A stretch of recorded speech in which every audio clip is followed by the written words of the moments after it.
Paşinyan hakimiyyətinin Azərbaycanın ərazi bütövlüyü və sərhədlərlə bağlı yeni hüquqi zəmin yaratmağa başladığına dair iddialar getdikcə güclənir. Ermənistan rəsmiləri bu prosesi sərhədlərin dəqiqləşdirilməsi kimi təqdim edir.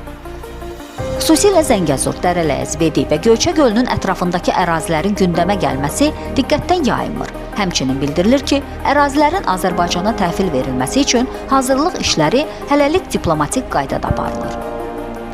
Minalardan təmizləmə işlərinin də bu ərazilərdə davam etməsi ermənilərin təhvil prosesinə ilkin addım kimi baxdığını göstərir. Digər mühüm məsələ isə Ermənistanın Rusiya ilə sərhəd əməkdaşlığını dayandırması və bununla da daha müstəqil xarici siyasət yürütmək istəməsidir. Bu, eyni zamanda Türkiyə ilə münasibətlərə və sərhəd məsələlərinə də yenidən baxıldığının göstəricisidir. Bu iddialar səbəbindən Paşinyanın açıqlamaları ölkə daxilində ciddi narahatlıqlar yaradır.